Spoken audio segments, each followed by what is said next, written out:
Hey everyone, this is Quentin Figueroa from SlayerMint.com, and we are going to be talking about how the less productive you are, the more that you can be wrong. Okay, so most people are wrong all the time because it doesn't matter if they're right? They don't pay any price for being wrong.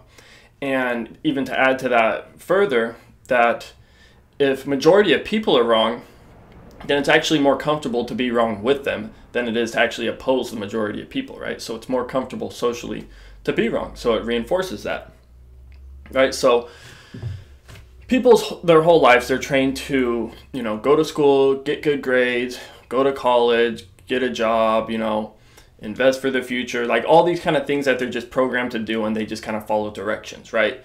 But during this whole process, very little originality or creativity actually comes into effect. They're just basically following orders rather than creating their own reality based off kind of their own principles and their own desires. Right? So they're just kind of like following rote tasks, like a robot more so than a creative human.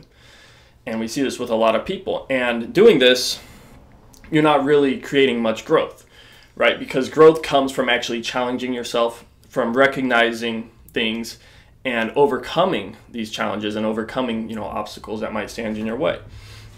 And a perfect analogy is, exercising, right? So if you're trying to grow and become stronger or develop muscles or get into shape, all of these things require work and effort. And the muscles become stronger through tension and through, weight and things that shock the muscle and that require effort. And then you actually you shock the muscle, you use effort, and then this muscle now, through that strain and that challenge, it rebuilds itself stronger. And this is the same way growth works, right? So if you shock your mind, and if you take on new challenges and you see new perspectives, this is going to exercise your mind. And very few people actually exercise their mind, which is why so few people actually kind of are original or are creative or are intelligent, right? Most people kind of go along to get along because they don't exercise their mind. And exercising your mind is what creates that growth and ability to kind of reason and understand things at a higher level, right? So, think about the jobs most people do.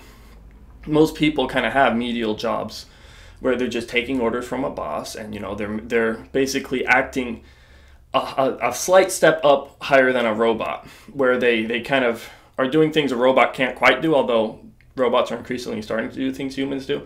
But most people are like one step up from a robot, taking orders from a boss and doing the same repetitive thing over and over all day, right? You have some people, more intelligent people, are going to do more creative or more challenging tasks that require actual reasoning, problem solving, and creative endeavors that will allow them to create something that's more beneficial or more productive than a less productive person, right? So people kind of end up relative to where their intelligence is, but they also the desires that they have or the way they want to live life determines their intelligence, right? And the choices that they make. So if you don't hold a lot of weight on your shoulders, you're not going to have much responsibility because you would mess up with it, right? So the CEO or somebody running a business, they're going to give him a lot of responsibility because he can handle it. He can come up with a better solution to how to solve problems and help people and these kind of things than some lower level employee that can't kind of handle these challenges. They haven't exercised their mind in a way to be able to solve for that. So they're going to be put in a less productive role, to where if they're wrong, it's not going to matter. But if a CEO is wrong, they're going to potentially lose thousands, millions, billions of dollars, right? So these executives have to be right. And what this does is it makes it so that businessmen in general become smarter because they're constantly facing challenges. They're constantly getting feedback from the market and from customers and things that tell them kind of what they're doing wrong. So they are seeing what's going on, and they're paying they're getting feedback and paying a price directly based off of how people react to their business and what people do and whether people want to continue buying from them or supporting them and that kind of thing. So the weight is on their shoulders, and they have to do a good job. Otherwise, somebody else is going to come and replace them that can do a good job. So businessmen, people in positions where it matters, they have to do a good job. They have to be right? So accuracy matters to the executives. It doesn't matter as much to people lower down who are going to make more mistakes. And of course, I'm not saying making mistakes is bad. Far from it. It's the opposite. Businessmen make mistakes all the time.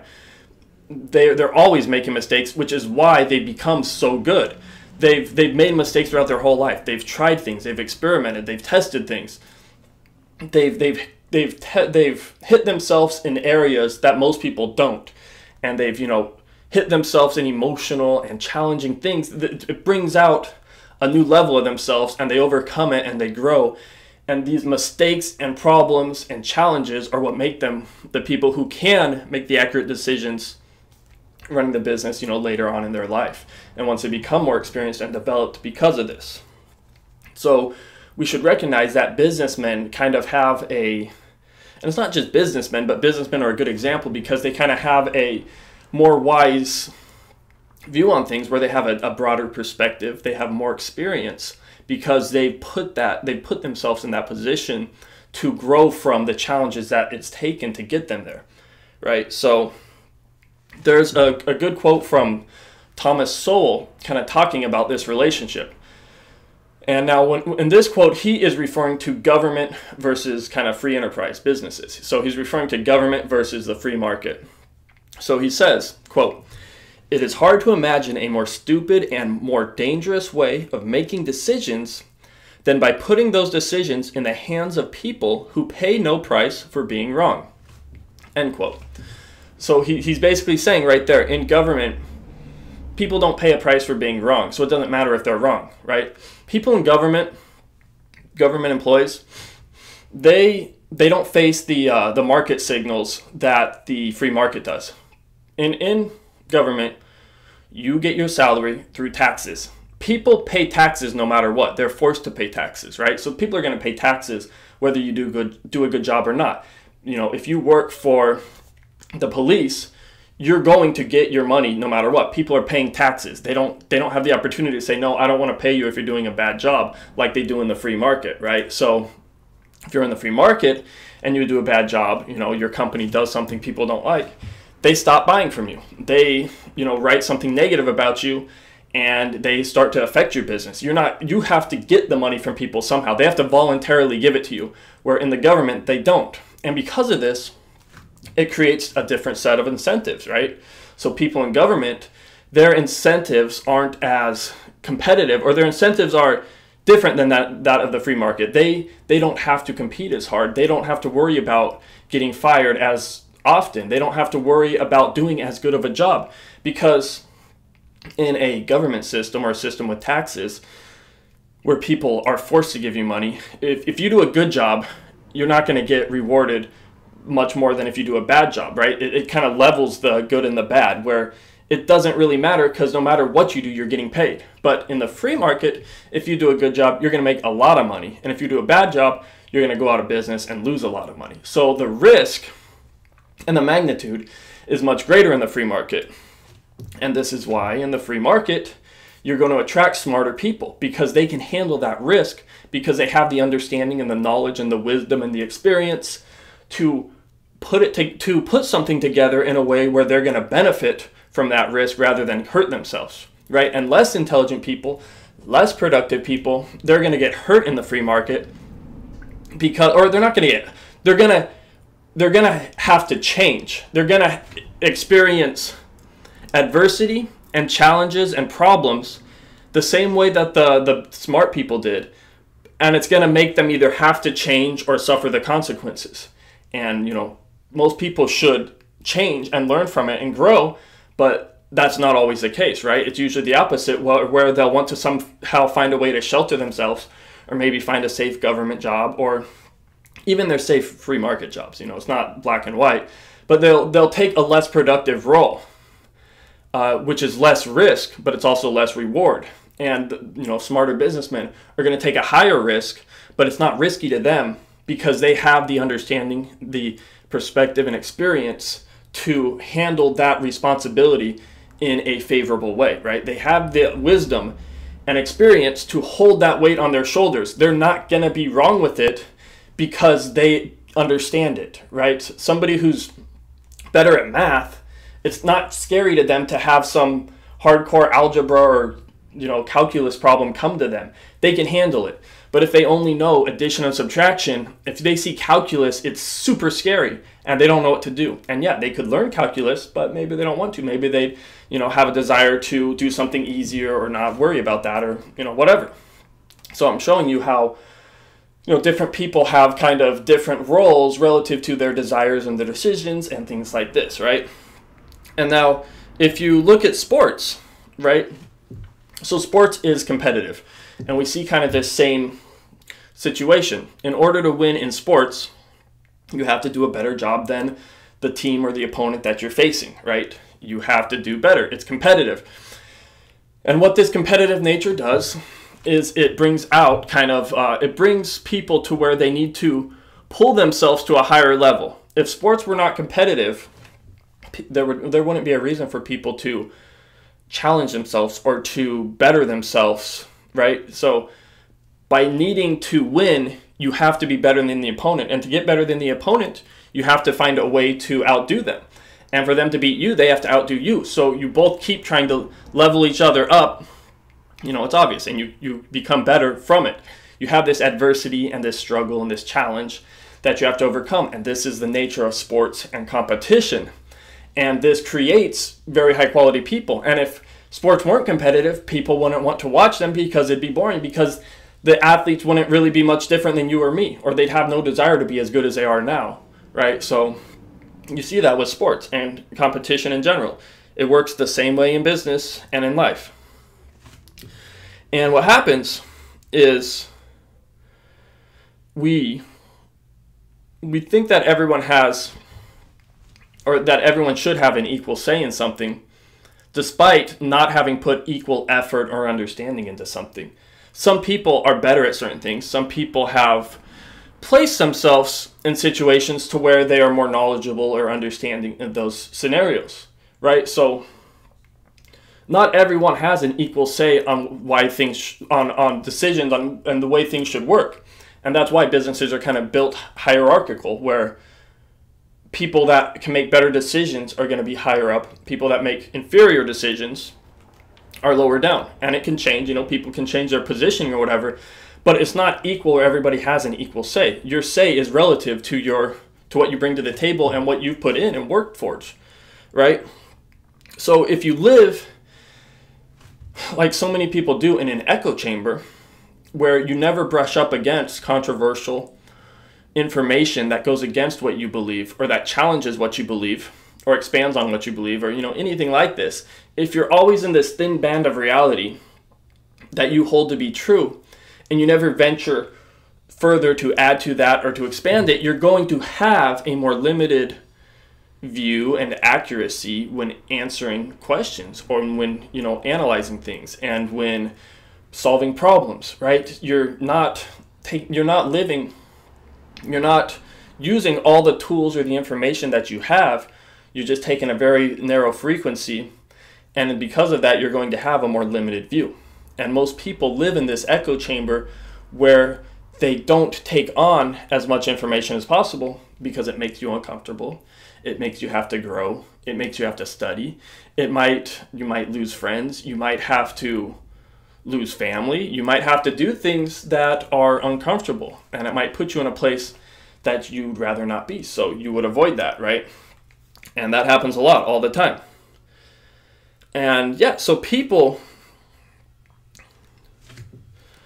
have lots of theories, right? Everybody kind of has an answer on how government should be done, how to end poverty, how to improve the standard of living of people. People will give you answers on this, but that doesn't mean they have perspective on it, or that they have the experience to answer it in an accurate way, right? And if they're the type of person that lives in an echo chamber that's never actually tested the theories or the foundations for their theories, then how do they know whether it's true or not? How do you really know, right? Versus, say, a businessman who has tested their theories, who is in the market, who is holding weight on their shoulders and developing reasoning abilities through this, like, how are you going to compare somebody who doesn't do that and take their accuracy or problem solving as equivalent? You can't, right? They're not at that level. They don't have that wisdom, right? So what happens is people, they don't pay a price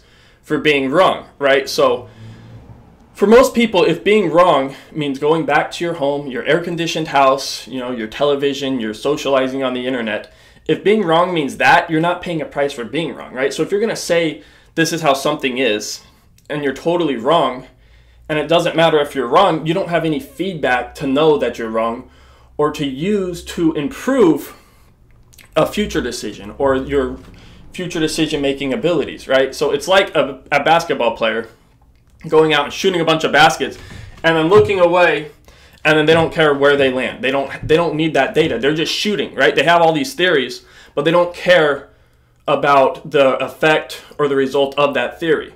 They just care that they shoot it out there, but I don't care whether it goes in or not.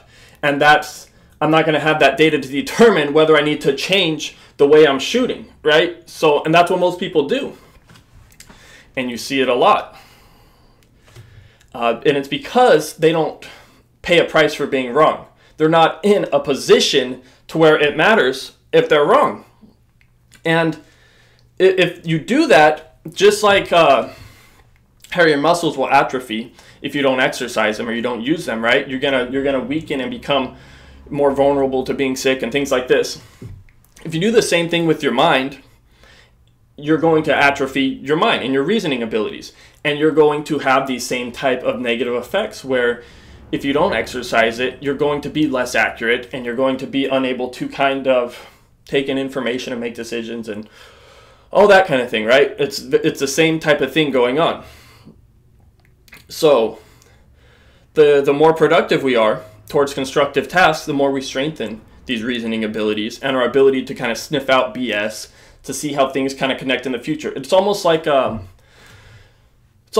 ability to see into the future, because that's all you're really doing. You're able to more accurately see from past experiences and whatnot how current things that are at play, current things in motion, you're able to see kind of where they're going to go because you have a broader perspective and more experience in dealing with kind of how these things relate and how they're going to kind of work off each other and where they're going to go and the direction they're going to go. So this is why people that have put in work and done effort and studied things and tried things and applied themselves, that's why these people are more wise. They're wise because they've done more, right? They don't just have knowledge. They're not just giving theories. They're taking into account their actual experiences and a broader view of things. They've challenged themselves. They've exercised, right? Somebody who's like Michael Jordan, who's challenged himself, who's shot a ton of baskets, who's just immersed themselves in the sport of basketball, he's going to have much more weight and understanding and say when it comes to how to win in basketball than some high school student who hasn't done this, right? Michael Jordan has done all this. He's exercised, he's strengthened himself, and he's now in like the best position relative to anyone else to make kind of the decision on what is the accurate way to win a basketball game or this type of thing, right? And it's the same thing with your mind and mentally. And that is kind of how it works. And the less constructive you are, the more your mind is going to atrophy and the more you're going to get complacent and not care to kind of grow it. And the more you're going to be put in positions where what you say doesn't matter. Even though you say it, it doesn't mean it's accurate because you pay no price for saying it. You pay no price for being wrong because you don't hold any weight. You're not in a position to where it matters, right? So you're just going to keep saying things even though when you're right or wrong, it doesn't matter. It's irrelevant. Your accuracy doesn't matter, right? And so when you're less productive, the losses are felt less, which is why people are put in those positions. And that's why the less productive we are, the more wrong we can be. We're going to be more wrong when we're less productive, which is why we're in a less productive place, right? And then when we're more productive, we're going to be more right, which is why we're in a more productive place. People kind of end up relative to what their desires are and these kind of things. And that's kind of what I'm saying in this video. And I hope it is a little bit enlightening and interesting and something cool to think about. So thank you very much for listening, everyone, and have a great day.